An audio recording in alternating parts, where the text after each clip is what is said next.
roots reggae artist with several albums on the road. Yes. From St. Thomas, Jamaica. You started as a selector, right? Junior Melody? Well, it started singing, but to reach the next level, I did some selecting. Alright. Because when I started, it was about sound systems. You have to be around a sound, singing on a sound, making tapes in the dance hall. So that is where it started. Catch a vibe. Yeah, catch a vibe. Anywhere you hear the music playing, you will be there asking the selector, yo, give me a rhythm now. You know? Because the original vibe, if you go to a stereograph dance right now, that's the only sound that has the original vibes. So if you want to know about the original dancehall vibe, you have to go to a stereograph dance where every song that's being played, the dub has to turn over, and then the artist does his DJ, you know where I say that's where it starts original. So being a selector now, you get the chance to sing too. Right. You select More visible. more visible, more visibility. So this was about the age 16. This big hurricane called Gilbert, you know. That was a devastation to Jamaica when this disaster passed through. Jamaica was changed forever. But the joy about it, you know, what did destroys create? Because, for instance, the place was destroyed, but when it developed, it was better than before. So that was a drastic change. But for me, school was out of the regular service. Sometimes you would go to classes and there's no teacher there, you know. So it got boring. So I started selecting on sound systems and, you know, being in the dance hall and stuff. But that wasn't really the level where I wanted to go. You have to be in the studio. And at that time, there was no studio in St. Thomas. Unlike now, when you have the M boxes and the DGO2s and so on like that, you know, the Logics and the, you know, stuff like that now. You have to go to Kingston to see a King Jammys or Arrows Recording Studio or Bobby Digital or one of those main producers, prominent producers. So I started to hitchhike. I never got the real break until about age 22, 23. Unlike a Buju Banton. Buju Banton got his break at about 17, Sizzla at about the same age. It was a task, you know, because being a man coming from country is also a task to go to the city and fit yourself into the business, you know. So the name Bushman now was given to me by my first producers. So I never liked the name at first because being a guy coming from country, I thought, yo, this is just a nice way of calling me country boy, you know. Bushman. A nice way to call you. To call me country boy, you know, country boy. Yeah, but, you know, Bushman was also associated to tribesman, right? Tribes. You know, well, really and truly, as I say, you know, knowledge is power. You know, because even though leaving school at an early age, I was academically great. So I never stopped from seeking knowledge. You know, general knowledge is one subject in class that I really loved. You know, doing social study and doing civics, general knowledge is knowing your surroundings and what is happening around you. Right. So when we used to do general knowledge, we do this geographical thing where we study other countries, their capitals and what they survive from mostly. So I always learn to read and know what is happening around. You have to make powerful lyrics, Right. you have to have lots Really, of knowledge. you have to have knowledge to that. So I learned about the name Bushman, you know. The Aborigines in Australia was called the Bushman, Right. you know, The tribes. the tribes. And in Africa, a Bushman is also known as a medicine man, you know. There's also a Bushman tribe, a medicine man tribe in Africa. You know? So I started saying, yes, well, I'm the medicine man of the music then. Because I sing only, Turn the point. yes man, only powerful music, only soothing music for the mind, meditation and the thoughts, you know. So this is the Bushman, healing people through the music. In the beginning was the word, now and the word take on the flesh and start to manifest. The Bushman, the works of the Bushman. Yeah, so after Total Commitment, Nyaman Chant was the first album with Steely and Clevie. Total Commitment was the second album with King Jammys. I went to England and I did this album called A Better Place with Stingray Records from the UK. Then it was released 3 times, which every time I speak of this album, I apologize to my fans, you know. This album was released 3 times. Only the 3rd time it was changed from A Better Place to My Meditation. And every time they release it, they only add 2 tracks to it. And it's unfair for my fans to go out and buy an album only to find they have it already, only 2 tracks is being added to it, you know. But that was released before it was supposed to be, you know, A Better Place, and then Higher Ground with King Jammys again, and then Higher Ground. Yes. You consider that was the highest? Yes, one of the highest, but till now? Really my accomplishment is Science, really. Science. Science, the album that was released in Green Sleeve 2004. VP, I should say, sorry. Really and truly, that album, I wanted to do live music, all tracks live, playing with my own body and stuff, which I accomplished with Science. But for me now, the distributing company never done a great job with that album, as opposed to a Green Sleeve with Higher Grounds and a Green Sleeve with Total Commitment, a Green Sleeves with Nyaman Chant. Do you feel like they don't give you the recognition you deserve? No, I never gotten that. From my views and my knowledge, when I go out in the world, the response that I get from these albums that Green Sleeve has been distributed is quite different, you know. Definitely some Green Sleeve touch places that a VP have not. You have to have the vision. You have to can bring it to reality. There's not a day when that record company would see a song before it becomes #1. You make the song #1, then they want to distribute the song. Now, listen this. If a song is already popular, why would a distributing company want it to distribute? How much copies can you sell? You understand what I'm saying? Yes, so the approach of the music is wrong. Now you have to see that you have to make that child have it in for 9 months, watch it born, bring it to a doctor or a nurse or what. So every song can be a #1 song. It's just how it's being publicized to the people. Because sometimes you'll hear a song and you don't even like the song.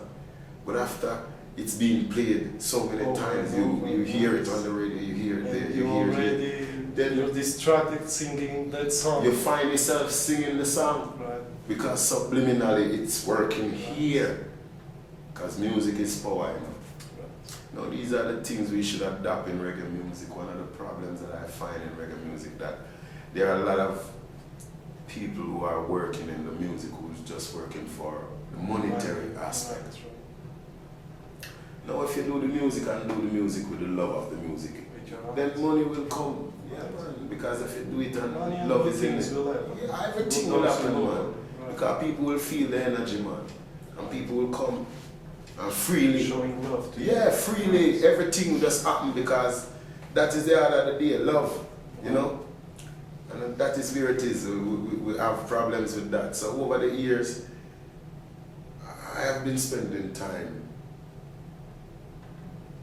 to put my company together, Burning Bushes Music. Yeah. We co-produced Bushman Sings the Bush Doctor. We had a 5-album deal with VP. To 2008, right? It was slated to be out after Science album because we had a 5-album deal. That was the second album. They told me they didn't have a budget for the album. So they breached my contract that we had. So we were automatically wanting a release from the company, knowing that it's not working how we wanted to. Because when Science was released and I came out 2004, that was one of the problems that we faced coming out, having no merchandise to sell to the people, and having the album not being promoted properly. So I told them that, knowing the energy that Lighthouse was a single from Science. Jah shine his light out for me, he turns the lighthouse for me. A lot of people thought, yo, this song sounds like Peter, I wonder if it's Peter.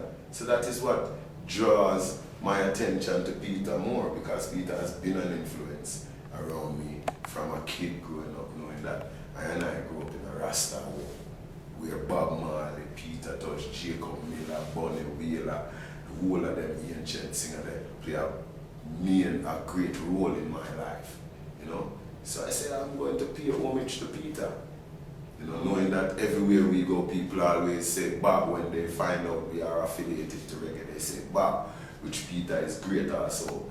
Peter is a part of the Wheeler. You know, you have some artists like this one there.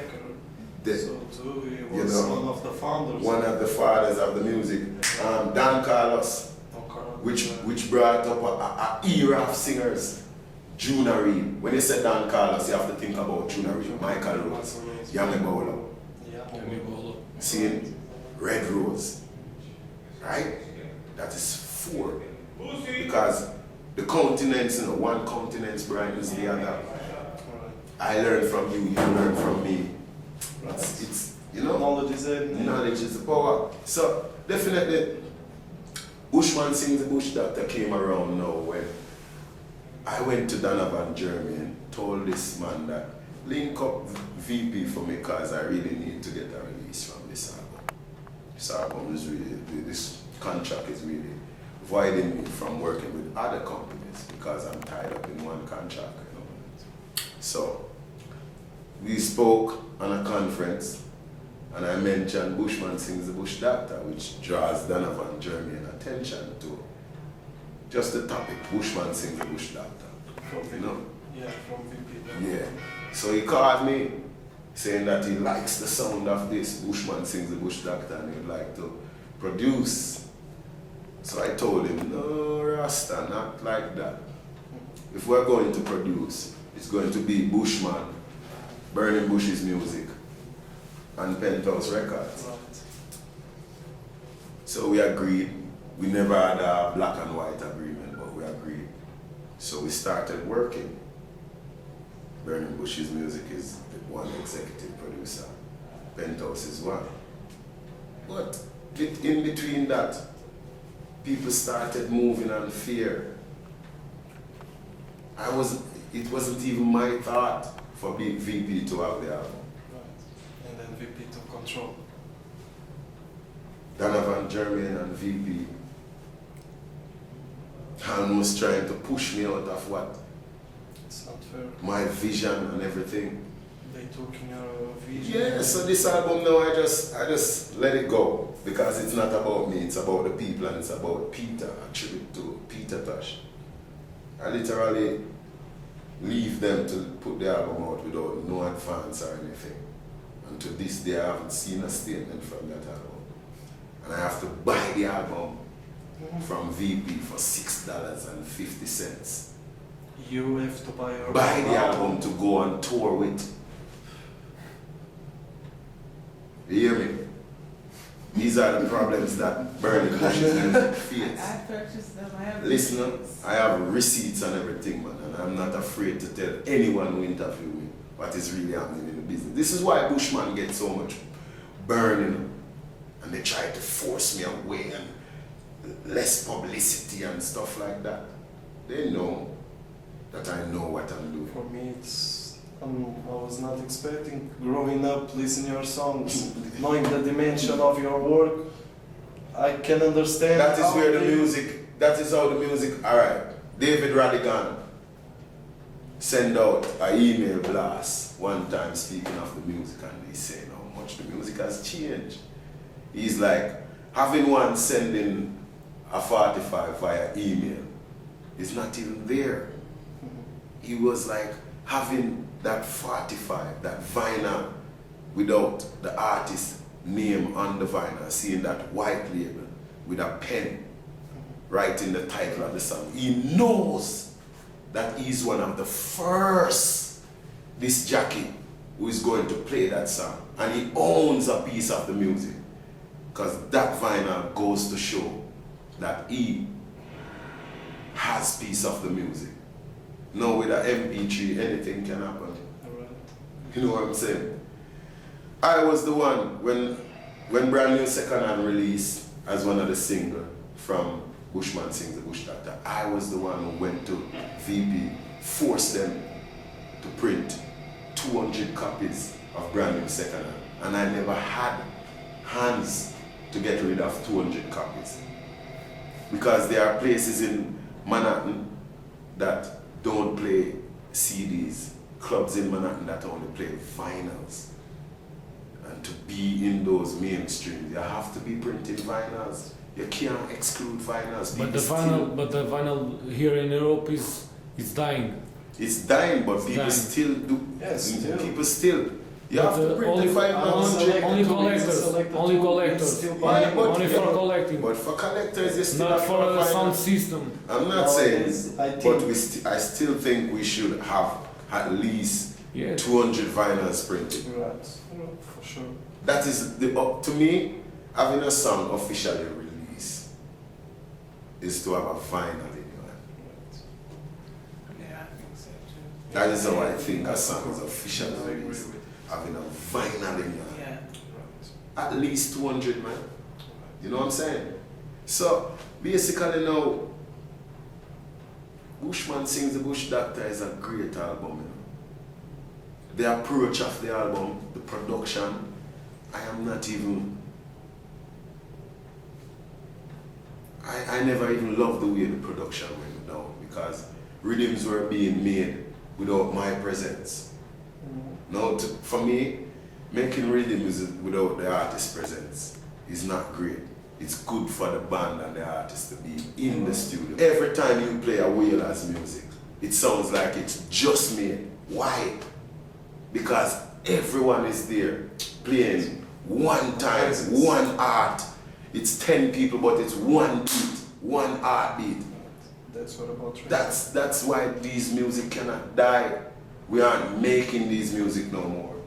You think that this will make artists like Bob Marley, Peter Tosh will be dropping behind No, for the sir. future generation? That makes them more mega. That makes them stand out more Originals. by themselves. Alright. Because I don't believe in one person making the bass line, making the drums, playing the keyboards. Where's the soul? Right. You And know what I'm can saying? feel it. If you're playing a bass in a MIDI, What can you feel? you're right. You know what I'm And saying? It's not the same vibe of What you I feeling do- that punchline. What I do, if I get a vibes, playing my guitar, I get a vibes. I put it down as a demo because I have my studio at home. I Right. demo this. Even if I get reasons and play a drum pattern and stuff, I go back to Tough Gun, or get Squidly Cole, or Kirk, which is a young drummer who plays for Barry Salmon sometimes. Kirk, what's his surname? I can't remember. Is it Bennett? Yeah, Bennett. Yeah? George Bennett. You sure? I don't want to make no mistake, but I call him Kirk drummer. He plays with Barry Salmon. Mhm. One of the baddest drummer out of Jamaica right now. See me? Alright. I get Sly. Aside from Sly Road. Yeah. Those people I work with, and I would call them and I say, this is what I have. and they listen what I have. And they put the And while they're putting down, I'm singing with them. So even Conquering Lion, this album that I'm, your new album. my new album that is coming out this summer, at them energy there. We're China Smith, Chris Murdy, Squidly Cole, Juba, which is my grassroots drummer. Philip James, he's playing with Damian, Julian Marley, Juna Gang.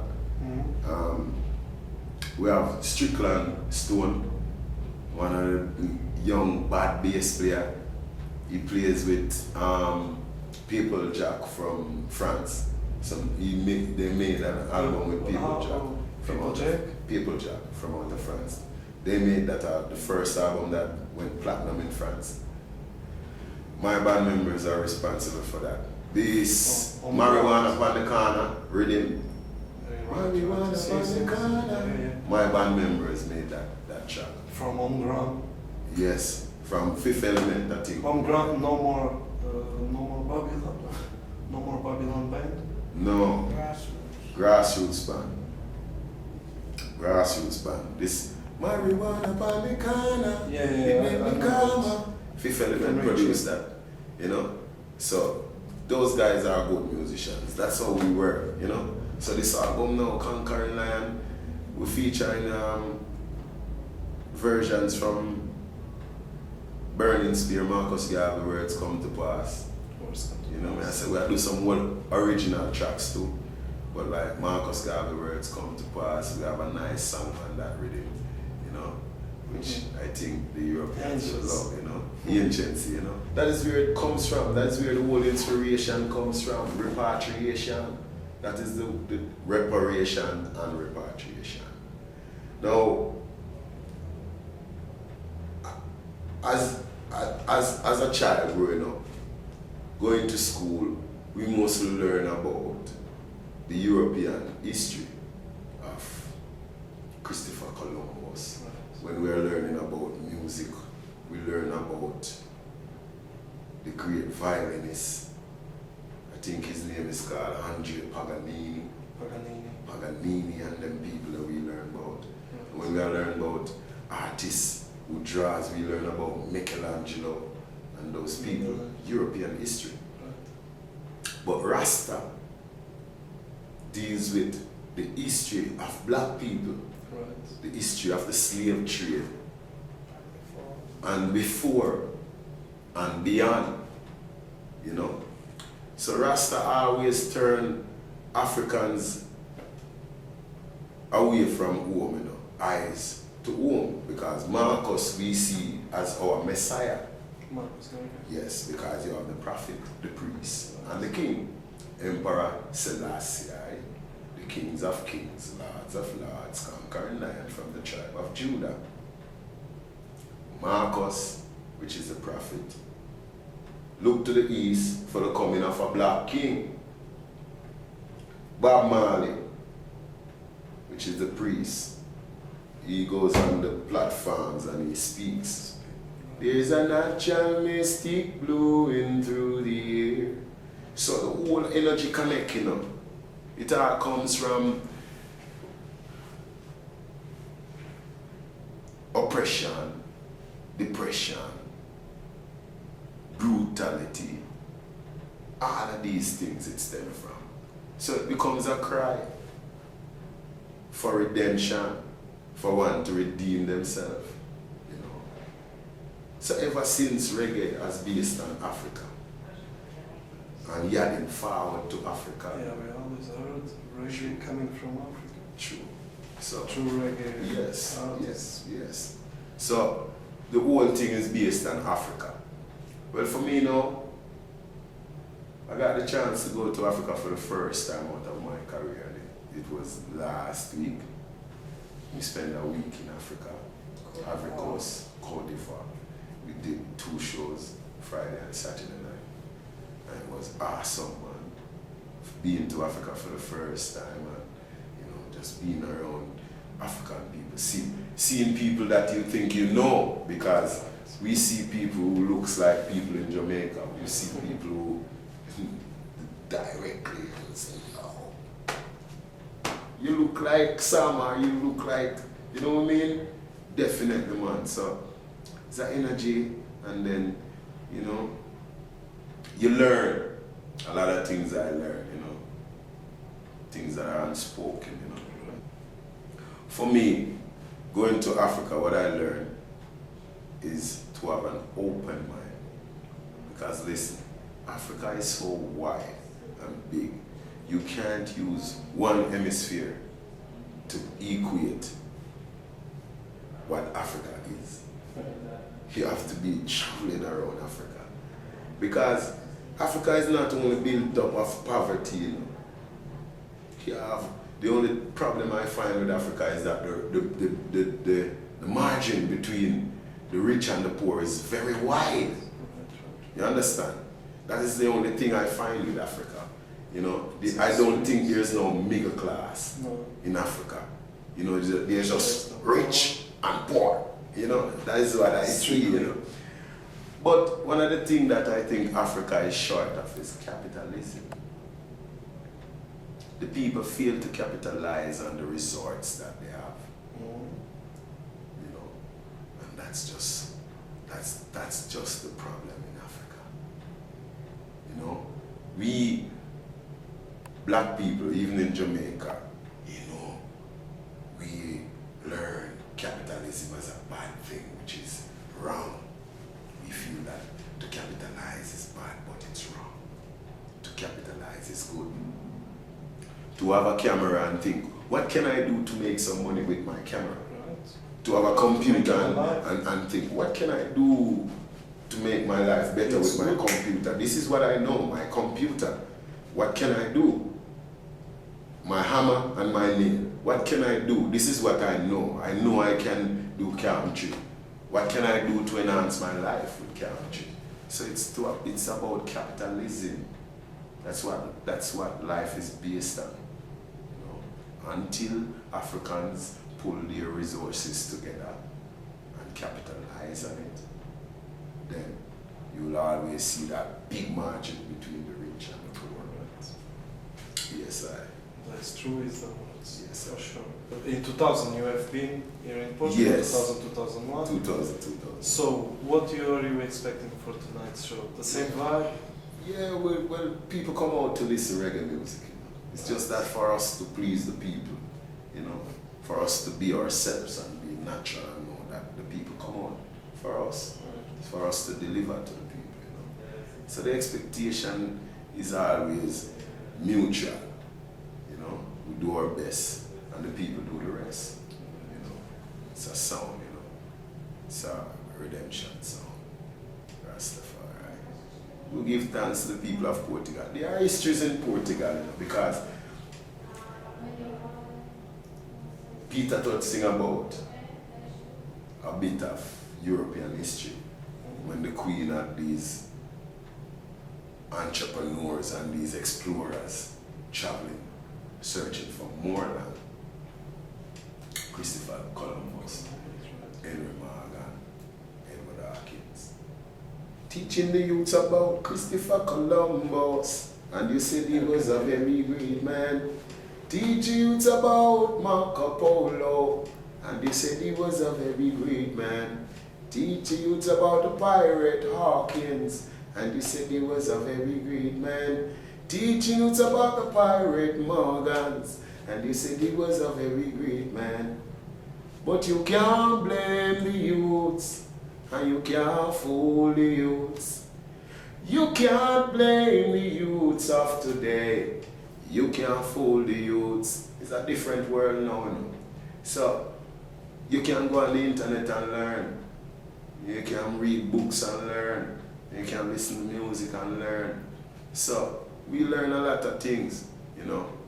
And colonialism is one thing which is a problem in a lot of countries. You know what I say? Because at one time, to me, Portugal was under the ransom of the Queen. Yeah, and then you have King James will come colonialize again.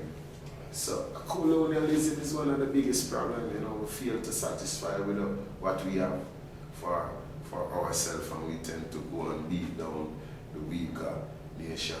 You know. So for me, one question I ask, you know, is the United Nations working to unite nations?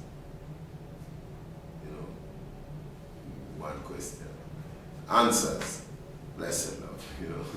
Yes, ever since dancehall was about, you always have two sides of the dancer, because there's two sides of the coin. One to dance and one to emancipate and Yes. to work with what is wrong. You have, because there's music for everyone. You know. We have to admit this. There's music for everyone. Because remember, Bob Marley did sing a tune and said, Rudy don't fear no one, Rudy don't fear, old gangster don't fear no one. You know? So there's always two sides to the coin, because music is for everyone. You know what I say? The problem that we find with music now is that it's imbalance. The music that is being projected on the people is the more negative music, and the positive music is being pushed aside.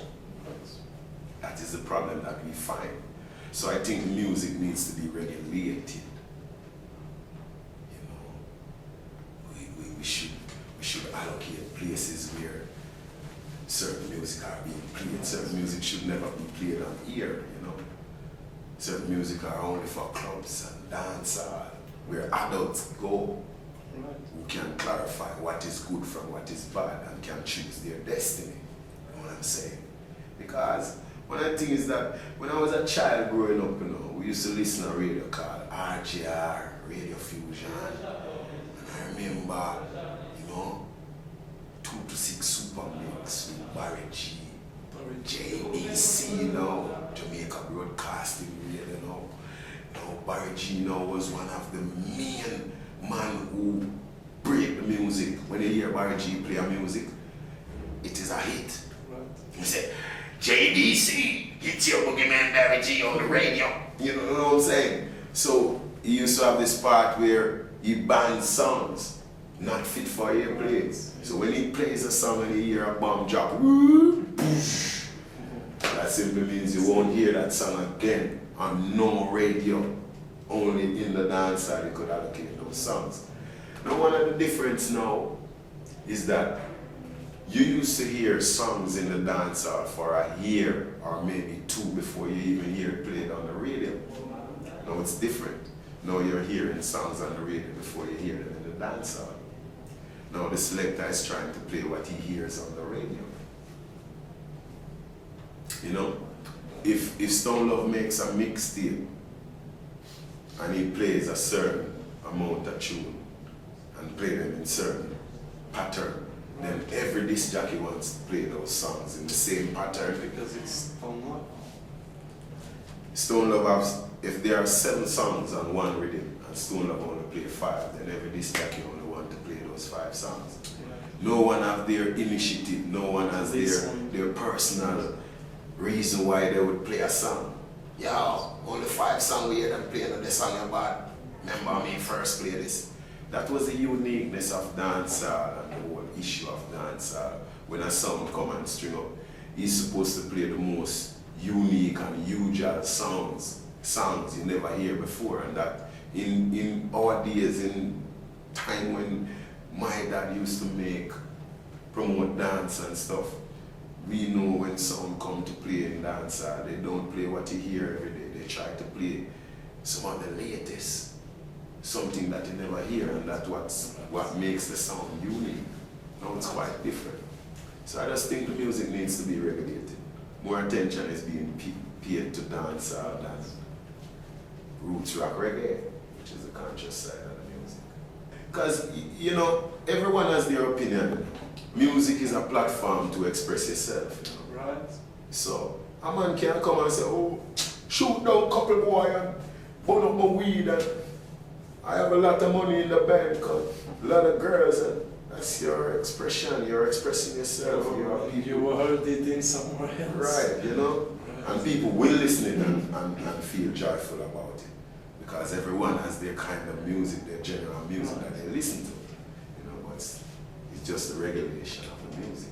You know, a lot of people that are playing the music now, they don't have an initiative. And They don't have a reason to. Right. They don't have. Some people just play the music because they want to have more girls. They want to get more attention. More attention, right. Yeah, you know, so, and they don't really have, them not have no verdict, them not have nothing, them not have no reason, them I not think you know. if you're in here for this, for get attention in the girls, you're not prosper. You're not doing nothing. Yeah. Nothing. I You know, think so. you know, I've been to radio stations to do interview, and when the interview starts, I'm ending up asking myself the questions and answering them. The guy who's interviewing me don't know what to ask. Right. You know what's wicked? Like you go to do an interview and the person who's interviewing you don't know nothing about you. They never even go on the internet and read a bio. Right. How the fuck can you interview an artist and you ain't got a clue who the artist is, what he's about, what his thoughts are, you know? And those are some of the things that devalues reggae too. Because reggae is a big music, you know. Right. Rastafari. Yes, sister.